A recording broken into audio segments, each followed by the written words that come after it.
un tiempo, digamos, excesivo. Am,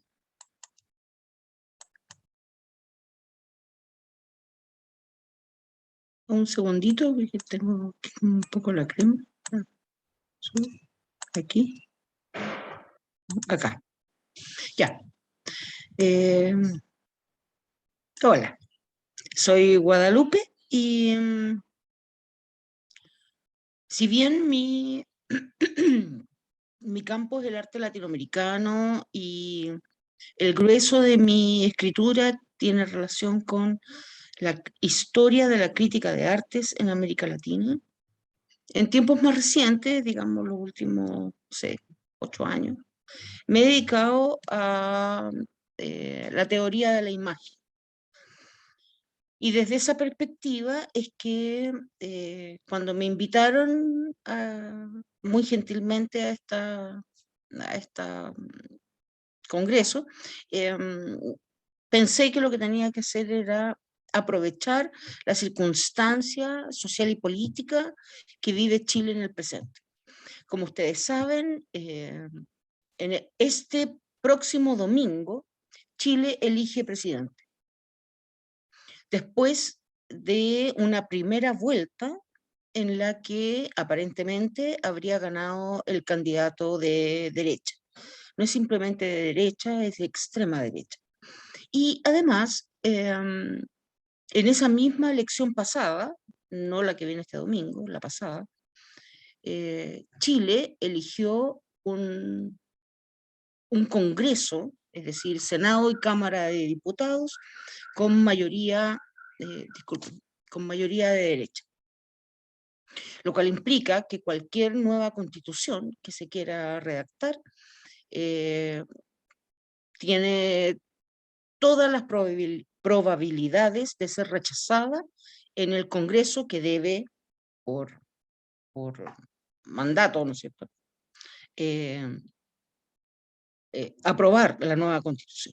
Y puesto que han habido movimientos sociales en toda América Latina, pensé que el caso chileno sería de interés comunitario. Lo que tienen aquí es un mapa de la ciudad de Santiago. Es la ciudad más grande del país, alberga alrededor de 7 millones de los 17 millones de habitantes que tiene Chile. Y la intención de mostrar este mapa es que ustedes puedan ver cómo y dónde se producen las reuniones para efectos de protestas.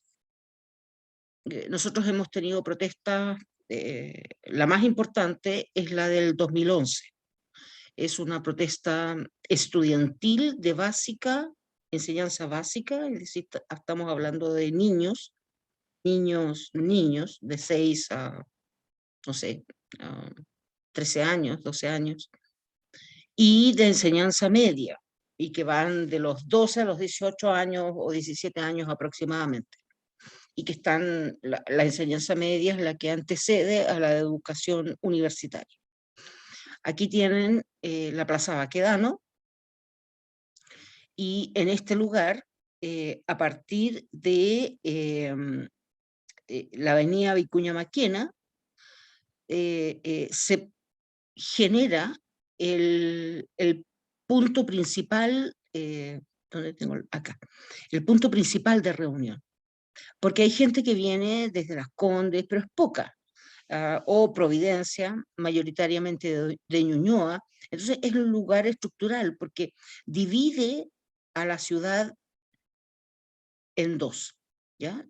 Lo que ven aquí dibujado como líneas son las carreteras o las avenidas, ¿no es cierto? Las calles, eh, que tienen la capacidad de religar a la ciudad.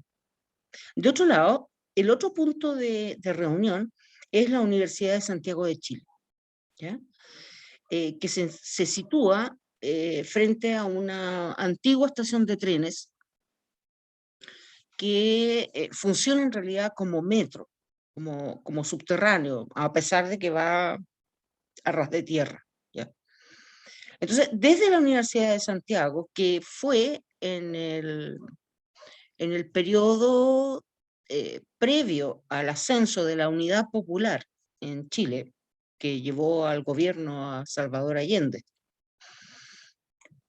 y que termina su actividad con el golpe de Estado, esa universidad era la Universidad Técnica del Estado y estaba pensada esa universidad en el contexto del desarrollo industrial y tecnológico que Chile debía vivir para entrar en la modernidad. ¿Ya? Entonces, la importancia de esto es la siguiente. Esta es la principal arteria de la ciudad, la avenida Bernardo Higgins, o también conocida como Alameda de las Delicias, Bernardo Higgins, y que conecta el poniente de la ciudad, donde está la gente más pobre, así como en el sur de la ciudad está la gente más pobre, así como en el norte de la ciudad, en el extremo, estamos hablando de los extremos de la ciudad, están las gentes más pobres, con las áreas donde habitan las personas más pudientes, ¿ya? Entonces, el grueso de las manifestaciones sociales, empezando por la de los estudiantes de básica y media, que aconteció en el 2011, o bien conocida como eh, eh, Movimiento Pingüino, y esto es por el uniforme escolar, ¿ya? Eduardo Ruiz Tagle, que fue presidente de la República del 64 al 70, concibió una política de homogeneización de los uniformes para evitar las distancias sociales entre los estudiantes, aquellos que estudiaban en la educación pública y gratuita, con respecto de aquellos que estudiaban en la educación privada. Y lo que tienen aquí es la toma de los estudiantes en el año 2019, en octubre del 2019, el 14 de octubre de 2019, de la estación del metro Universidad de Chile.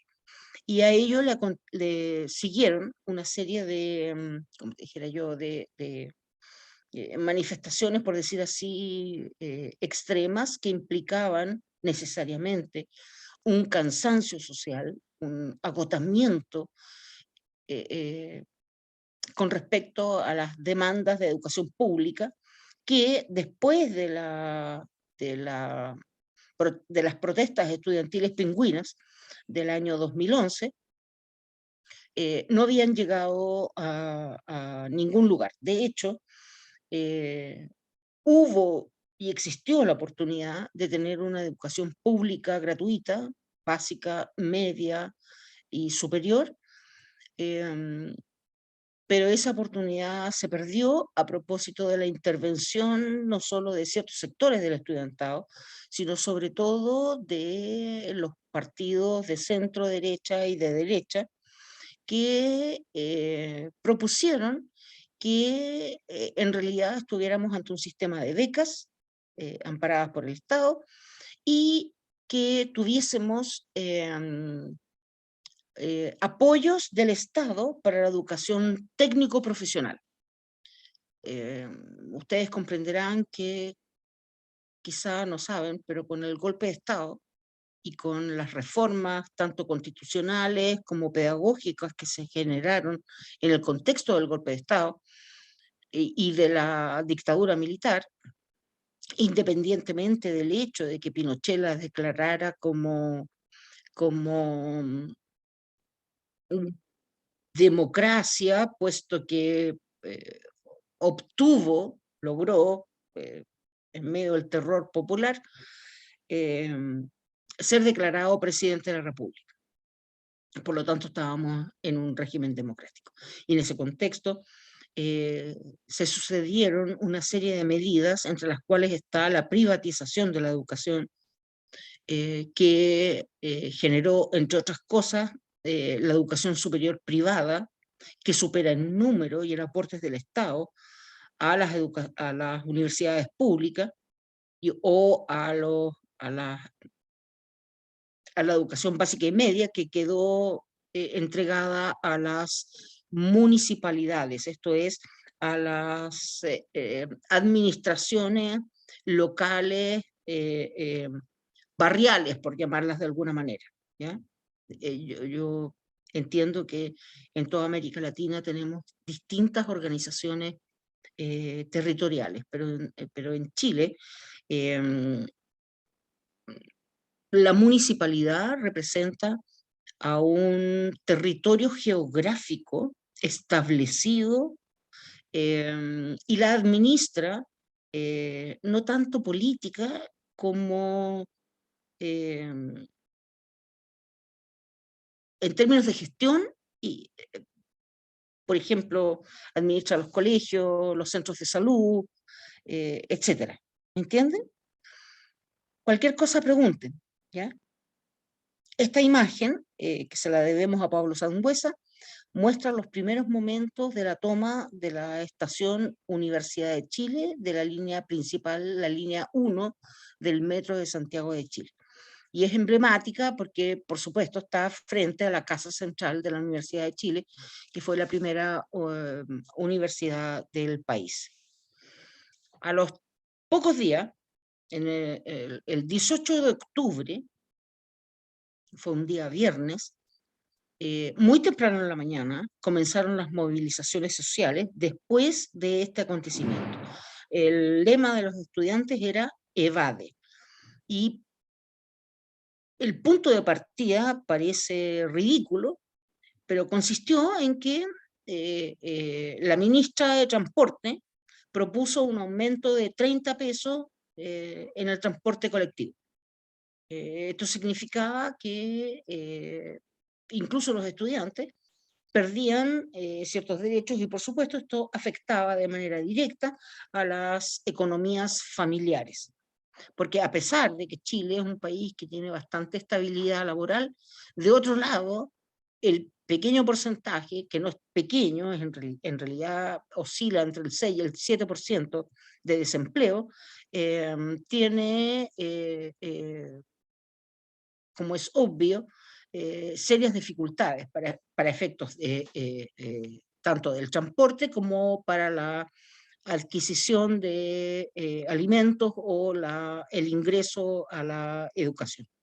Se ha alegado mucho que en el pasado más remoto, digamos hasta 1973, cuando acontece el golpe, la educación pública chilena, que se había constituido en un auténtico proyecto pedagógico desde las independencias hasta el golpe de Estado, en realidad satisfacía a pocas personas y simplemente se beneficiaban las personas pertenecientes a la élite y con mucho dinero. Pero eso también es una falacia. Puesto que la élite en general enviaba a sus vástagos, a sus hijos, a educarse en Estados Unidos o en Europa. Entonces, en realidad, uno de los problemas principales consistía en la calidad de la educación y la capacidad real que tenían las familias en condición de pobreza de apoyar a sus hijos para acceder finalmente a la universidad. Y por otro lado, la universidad se había convertido, como todos ustedes saben, en la década del 70 y en la década del 60 en un mecanismo de ascenso social. Y también, tanto la educación media y básica como la educación universitaria se había convertido a los ojos de sectores tengo que decirlo así, lo siento, de extrema derecha, como espacios de insurrección popular y por lo tanto de fin de ciertas orientaciones de esclavitud que ese sector social aspiraba a erradicar. Véase, por ejemplo, el caso del Brasil y el golpe de Estado del año 65 y el lugar que Brasil ocupó en el desarrollo de las dictaduras militares del Cono Sur.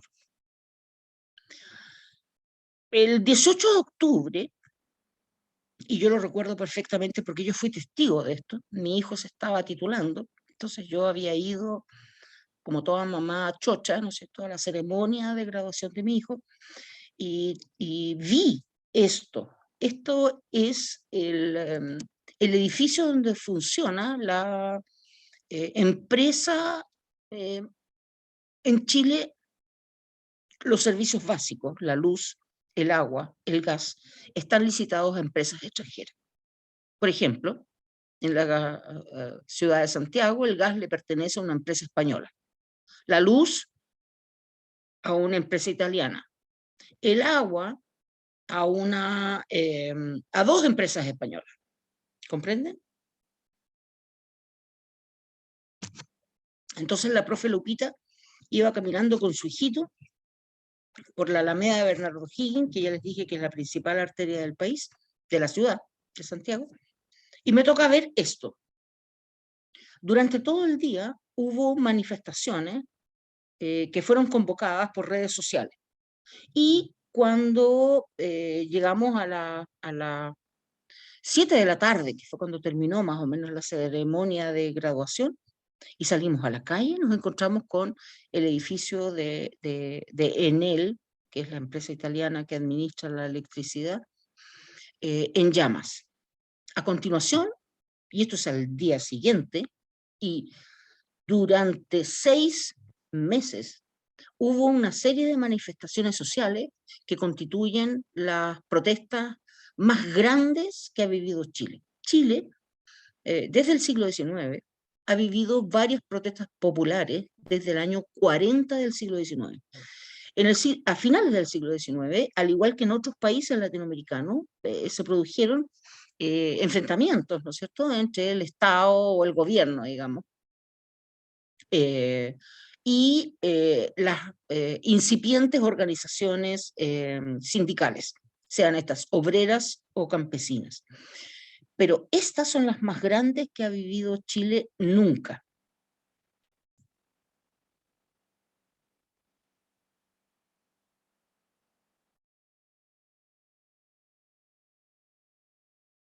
Y se sostuvieron con este nivel de intensidad durante 6 meses, empezando por este 18 de octubre, para culminar aproximadamente en el mes de abril, cuando, después de que se decretara el COVID-19, la pandemia, a principios de marzo, el 2 de marzo, se anunció que estábamos en pandemia, y todavía en abril continuaban las protestas de manera tal que los mismos protestantes decidieron operar de manera ocasional a propósito de la pandemia para evitar los contagios y las muertes masivas que vivió el país, igual que todos los países. Lo que tienen aquí es la torre de la Telefónica, que le pertenece a una empresa española.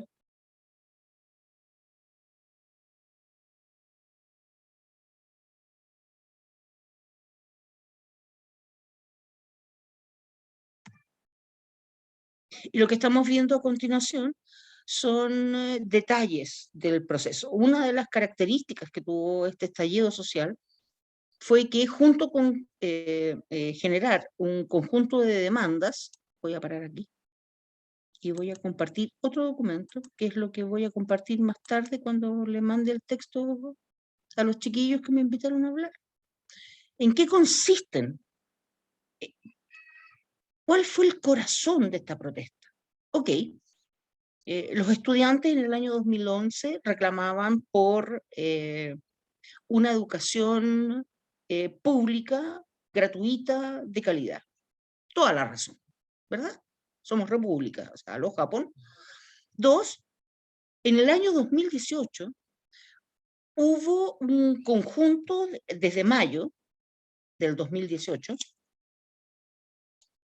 hubo un conjunto de demandas generadas por el movimiento feminista y que tenían que ver con la paridad en términos tanto laborales como políticos, hasta que al año siguiente, el 2019, en octubre, como les digo, estalla esta revuelta social. ¿Qué demandaba al final de cuentas, cuando uno empieza así como a despejar, ¿no es cierto? Y a precisar qué era lo que se solicitaba.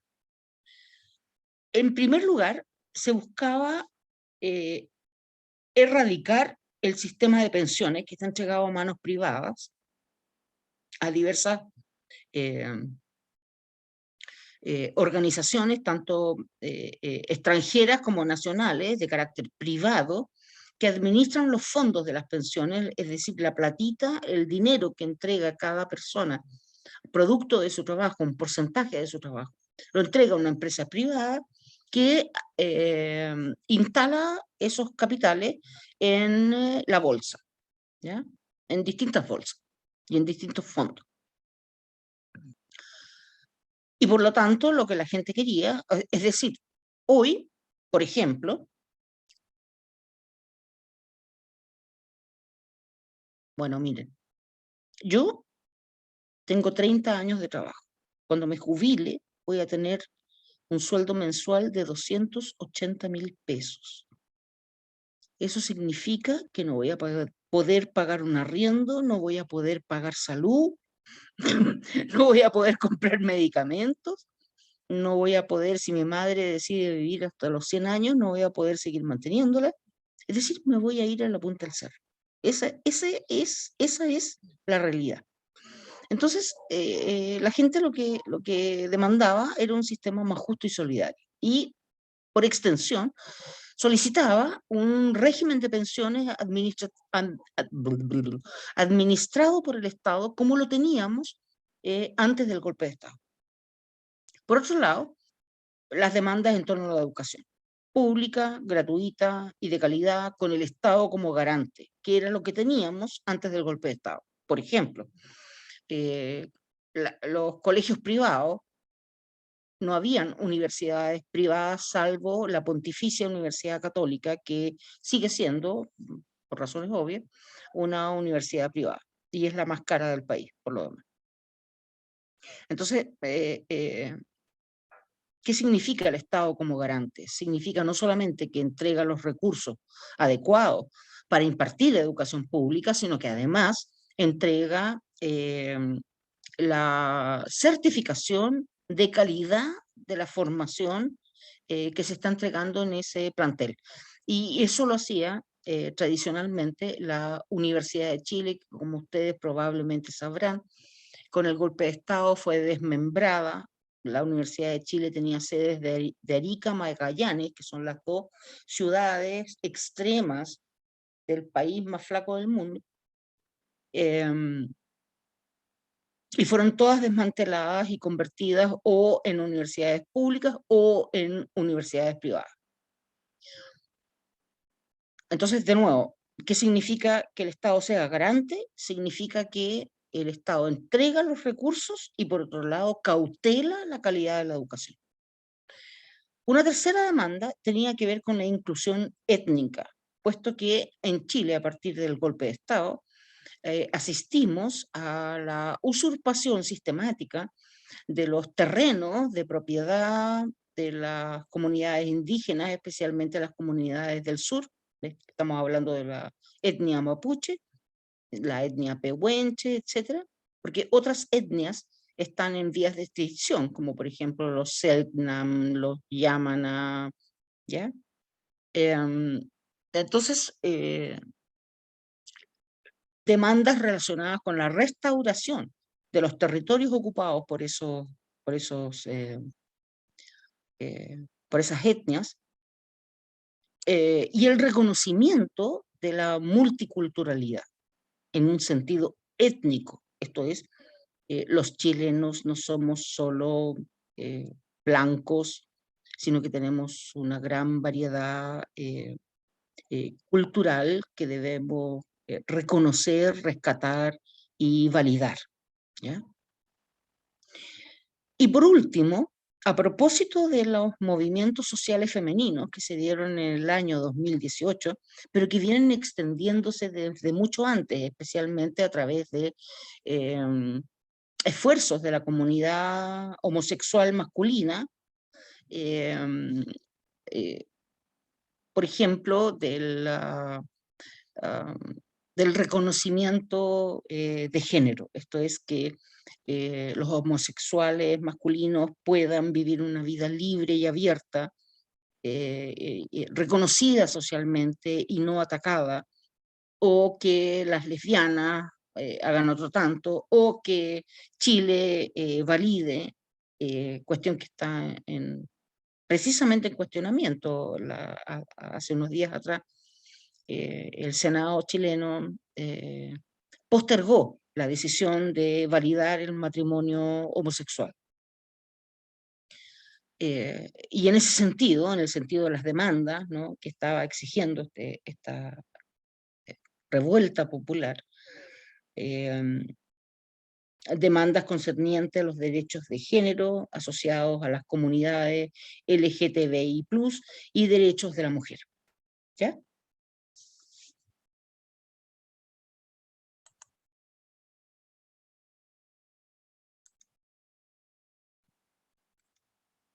Y eso es lo que explica esta imagen. Wei Chan viene de una frase que tiene que ver con la recuperación de las tierras del pueblo mapuche. Y Chile se solidarizó con esa petición. De hecho, convirtió a las banderas mapuches en un símbolo de la revuelta. Pero por otro lado, se produjeron un cúmulo de otros problemas. Por ejemplo, la apropiación y la intervención sobre escultura pública. En este caso, el famoso monumento al general Baquedano, que fue bueno, uno de los héroes del periodo de la independencia. Y lo que resulta interesante también, y vale la pena destacar, es que solo se tocaron aquellas esculturas que estaban asociadas al poder instituido. Pero todo aquello que tuviera algún olor a lo popular o a lo revolucionario no fue tocado. Por ejemplo, el monumento a Manuel Rodríguez no le pasó nada. El monumento a los héroes de la Concepción en la Guerra del Pacífico no les pasó nada. ¿Comprende? Es decir, había también en todas estas acciones un cierto reconocimiento de clase, ¿ya? Y las cosas llegaron al paroxismo cuando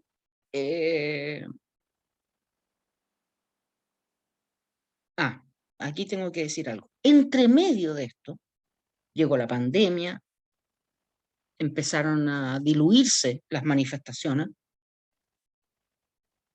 y también hubo un triunfo popular. Ese triunfo consistió en que finalmente el Ejecutivo y el Senado, las dos cámaras, aceptaron la demanda popular de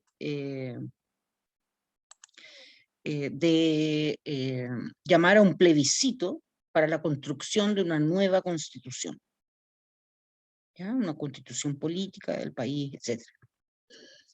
Y entonces, en medio de las trifulcas, que es un término con el que en Chile llamamos a las luchas, el Senado y el Ejecutivo accedió a un plebiscito, llamó al Tribunal Constitucional y se logró, ¿no es cierto? Después de muchos vericuetos y dificultades administrativas, etcétera, se logró un plebiscito que iba a ser convocado para abril de 2020. Pero la pandemia impidió que el plebiscito pudiese llevarse a cabo, de manera tal que fue postergado para el mes de octubre de 2020. Y esto explica esta imagen. Entre el 16 y el 17 de octubre de 2020, la gente que estaba protestando y que de alguna manera insistía en que este plebiscito no pasara sin pena ni gloria, puesto que Chile tiene un alto porcentaje de abstención. En la última elección presidencial, la que este domingo tiene su segunda vuelta, hubo más de un 50% de abstención. Entonces ahí también hay una suerte de contradicción entre la cantidad de gente que va a votar y la cantidad de gente que va a protestar, ¿ya? Y si tú protestas por un, por una nueva constitución que refunde los cimientos del país, tú esperas como mínimo que la gente vaya a votar. Bueno, no ocurrió así. Y hubo personas abundantes por lo demás, que empezaron en el mes de octubre del año 2020 a reconfigurar las protestas populares de manera tal que las personas, los ciudadanos, digamos, no olvidáramos el conjunto de demandas que se estaban solicitando. Sin embargo, en el contexto de las demandas populares y las protestas, lo que enfrentó el ciudadano que eh, llegaba a la calle a protestar fue la represión policial, como pueden ver en esta imagen del 28 de octubre de 2019.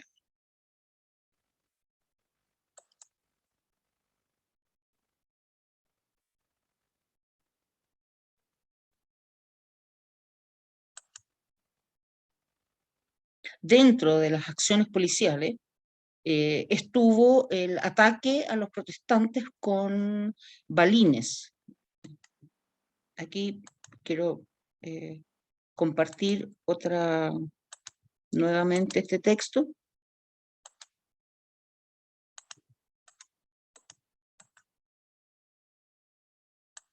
Y quiero leerles esto. En el transcurso de los 6 meses de movilizaciones, se registraron un total de 25.567 detenciones. De esas 25.500 detenciones, 4.091 eran mujeres y 21.476 eran hombres, de los cuales 18.686 fueron detenidos entre el 18 de octubre de 2019 y el 18 de diciembre del mismo año. ¿Ya? Esto significa que las cifras no están actualizadas. Eso es lo que significa esto. Pero yo no puedo llegar y decirlo, ¿cachai? Porque ni la policía, ni derechos humanos, ni ningún organismo ha dado cifras actualizadas, salvo hasta el 18 de diciembre del 2019. De ese grupo humano, además, esto sí se sabe, porque tenemos los datos médicos, que entre octubre de 2019 y marzo de 2020 hubo 2.825 heridos y 34 fallecidos. De esos 34 fallecidos, todavía queda por esclarecer las circunstancias en las cuales fallecieron. Fallecieron en medio de una protesta, fallecieron en medio de un incendio de un edificio de retail, un supermercado, por ejemplo. De acuerdo al Instituto Nacional de Derechos Humanos, se han catastrado 2.825 víctimas. Una cosa es lo que dice la policía y otra cosa es lo que dice Derechos Humanos. Y un total de 2.349 querellas en contra de Carabineros de Chile, que es la policía local. Nosotros tenemos dos organismos policiales, uno que es Investigaciones, que se dedica a cuestiones como más intelectuales, por llamarlo de alguna manera, incluido el homicidio, y la policía, que es acción directa sobre un hecho delictual. Y un total, como les decía, de 2.349 querellas en contra de los carabineros. Por otro lado, las pérdidas totales referidas a daños a la propiedad pública y privada en ese periodo, hasta marzo, fueron estimadas por el gobierno en informe de 18 de octubre de 2021, es decir, pasó un año, en 3.000 millones de dólares.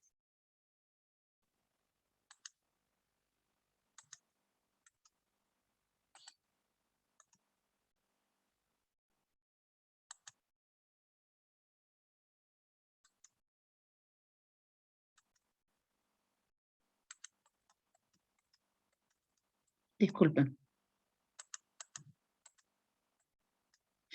Entonces, esta imagen, caramba, esta imagen muestra precisamente el ataque policial contra los protestantes. Una de las heridas mayoritarias fue el ataque ocular, es decir, se les disparaba balines a los ojos de los protestantes de manera que perdieran la visión. Y por otro lado, este movimiento social buscó recuperar figuras de liderazgo político del pasado. Aquí tenemos a Salvador Allende, acá tenemos a Gladys Marín, que era presidenta del Partido Comunista. Aquí tenemos a Víctor Jara, actor y cantante, que fue torturado, le quitaron los dedos, le cortaron las muñecas, dejando todo colgando, ¿me entienden? Y lo obligaron a tocar la guitarra para luego matarlo. Y acá tenemos a una de las yeguas del Apocalipsis, que fue un colectivo artístico que desarrolló performance en el marco de la dictadura y falleció de cáncer. Su funeral fue multitudinario. La imagen que vemos ahora es una en la que, a propósito del ataque feroz de Carabineros de Chile contra los manifestantes, se generaron diversas brigadas. Hubo varias brigadas de atención médica. Se convocó a los estudiantes de medicina y a los médicos y enfermeras a que colaboraran con el cuidado de los protestantes. Entonces, eso es lo que están viendo aquí. Esto es una imagen tomada con un celular, por eso es que se ve tan mal. Y esa cuestión también es importante, que la imagen haya sido tomada con un celular. Lo que ven acá es una vez que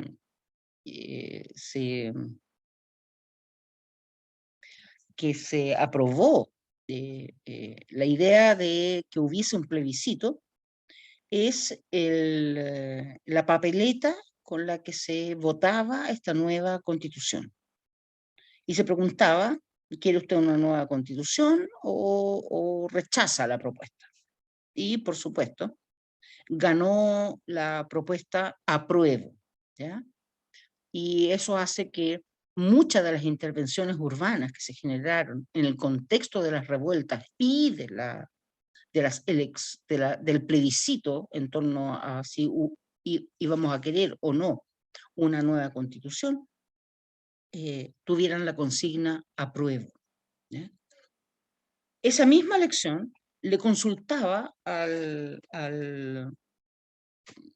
ciudadano quién debía redactar esta nueva constitución.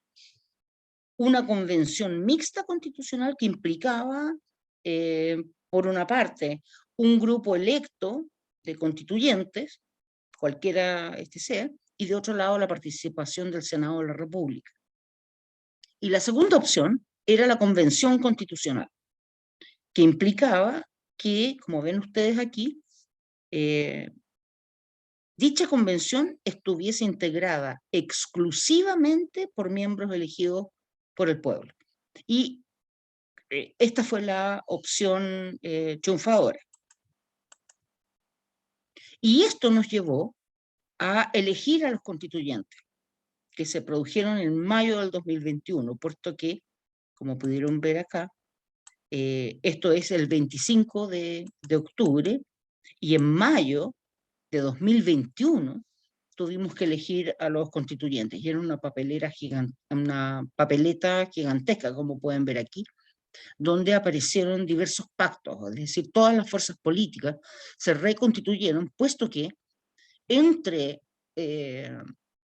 las causas, por llamarlo así, ¿ya? Yo no creo en las causas, pero supongamos que hay causas para este movimiento social tan masivo, estaba precisamente la corrupción política y el descrédito de los partidos políticos.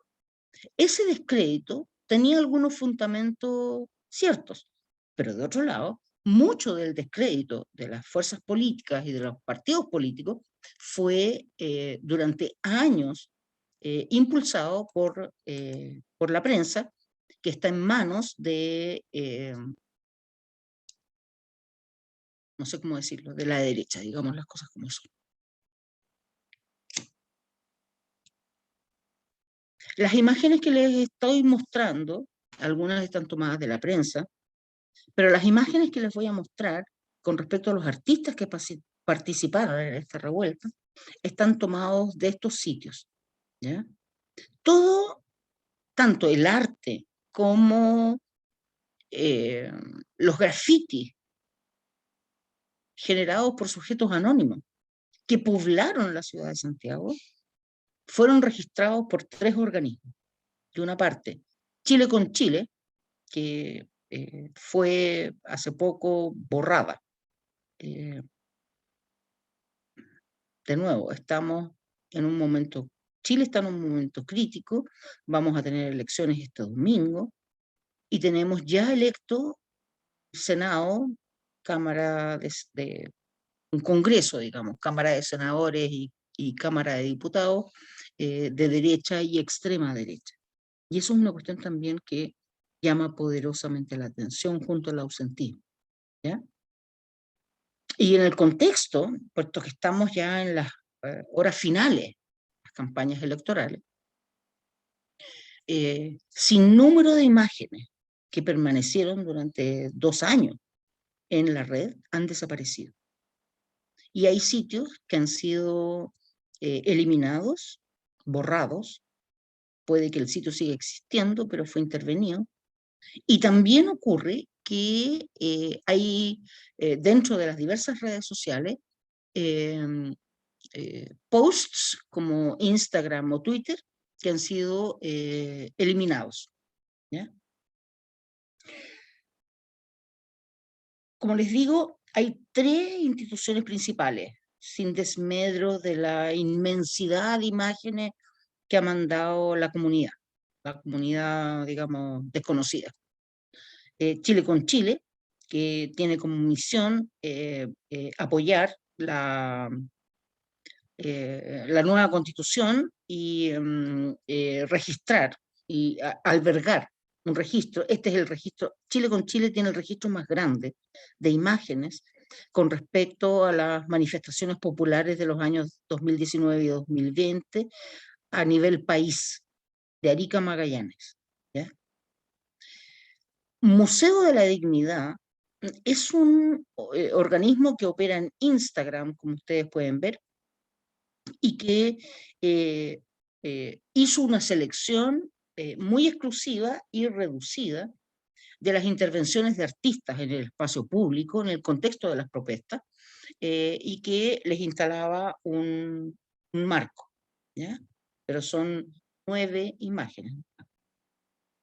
Por último, el Museo del Estallido Social es una institución, todas estas son instituciones de carácter privado, pero el Museo del Estallido Social es el que tiene en el presente, puesto que desapareció Chile con Chile, el mayor registro de imágenes de las manifestaciones populares vistas desde la perspectiva de otro tipo de artistas, fotógrafos periodistas, fotógrafos, y una artista visual particularmente reconocida en el marco de las protestas. Para esta investigación también se usaron imágenes que proceden de los envíos privados, Twitter, Instagram y Facebook, ¿ya? En el contexto del estallido, además se generaron, como te dijera yo, santos populares, imágenes míticas que representan y se hacen cargo del estallido. Uno de ellos es el negro Matapaco, que ustedes seguramente conocen, porque le ha dado la vuelta al mundo. El negro Matapaco era un perro callejero que los estudiantes, especialmente los estudiantes de la USACH, los estudiantes de secundaria, en las protestas del 2011, le ponían este pañuelito rojo y que se caracterizaba este perro por no tenerle miedo a carabineros y atacarlos, y en cambio proteger a los estudiantes. Aquí está el negro matapaco. Le cambiaban el pañuelito, lo cuidaban.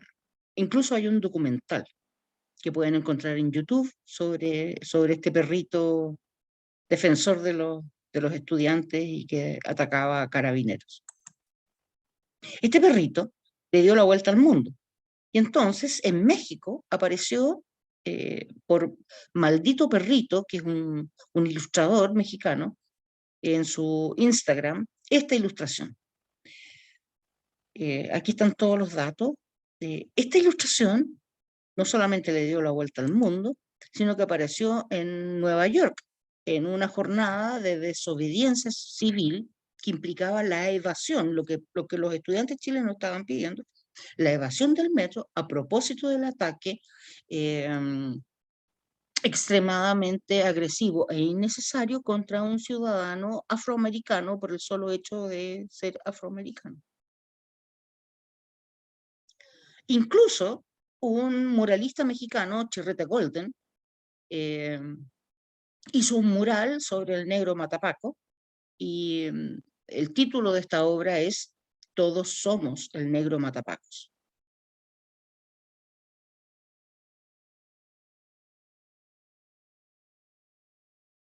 Entonces, en este imaginario popular empiezan a crearse ciertos mitos dentro de los cuales los perros callejeros van a ocupar un lugar central.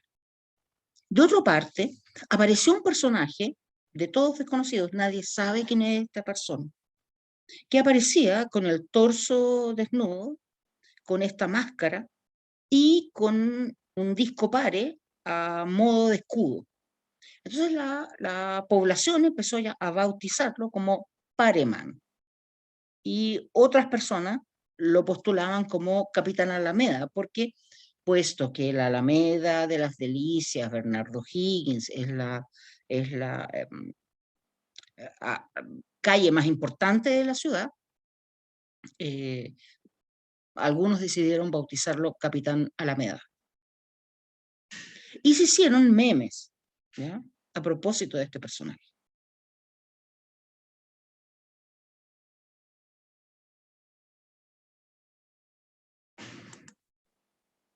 Pero también se desarrolló un cómic que ya lleva varios números y pueden ser adquiridos en la ciudad de Santiago por internet. No voy a dar datos porque no corresponde, pero aquí lo que se buscó, como pueden ver, ¿por qué escudo? Porque los carabineros estaban atacando de manera muy violenta a la población.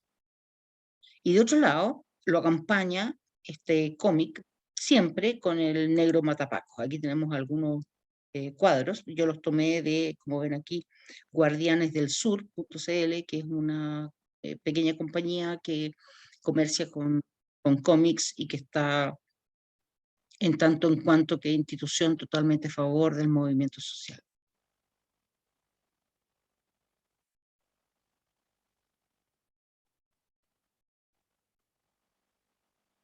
Por favor, avísenme si me paso de la hora.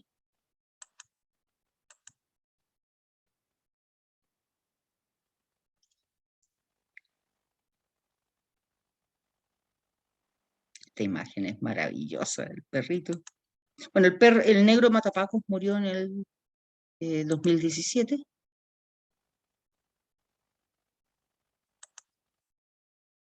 Otro personaje mitológico fue esta señora. Nadie sabe quién es, igual que Pareman. Se la conoce como la señora de morado, que la televisión chilena logró filmarla atacando a una tanqueta de carabineros, como expresión de la valentía de la mujer chilena. Entonces, a partir de estos tres personajes, o cuatro personajes, flauta.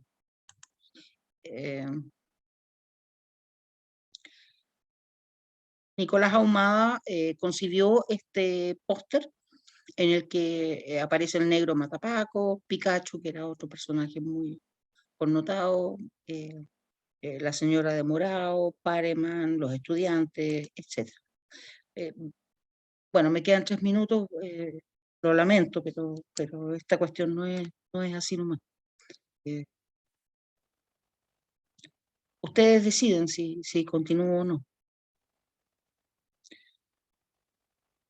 Otro personaje que fue central en las protestas fue Camilo Catrillanca, comunero mapuche. Comunero significa aquí dirigente del pueblo mapuche, que fue brutalmente asesinado por la espalda, con un disparo en la cabeza, por la policía de Carabineros. Y lo que tienen aquí es la versión del Museo de la Dignidad, que como les digo, lo que hacía era seleccionar obra y enmarcarla, ponerle un marco, de manera tal que la gente lo pudiera ver. Bueno, se supone que ustedes van a poder ver el PowerPoint a posterioridad.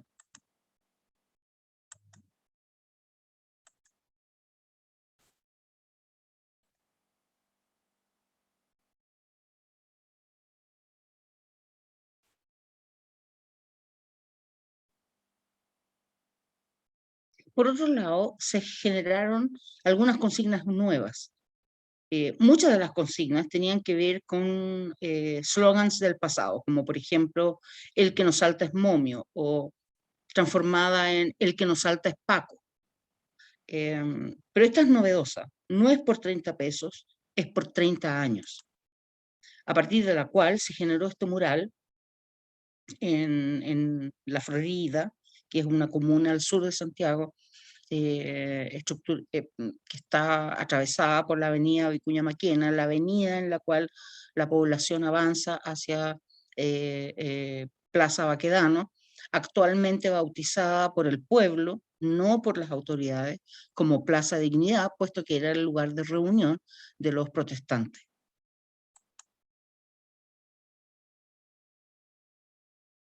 Otras imágenes que se generaron, como esta en particular, que toma una obra ampliamente conocida, eh, eh, va identificando los distintos componentes de la protesta. ¿Ya?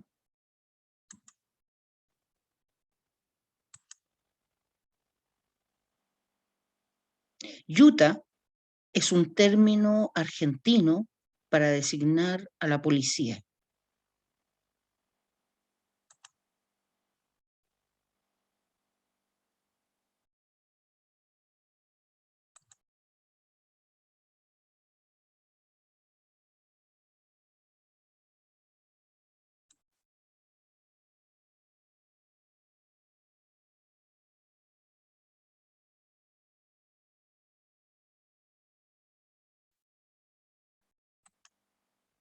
Entonces aquí también aparecen, bueno, esto ya no lo voy a poder mostrar, pero digamos aquí aparecen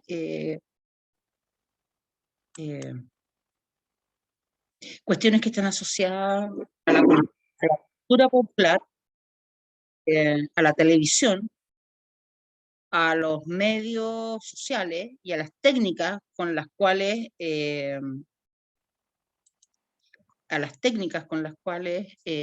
desarrollan estas imágenes.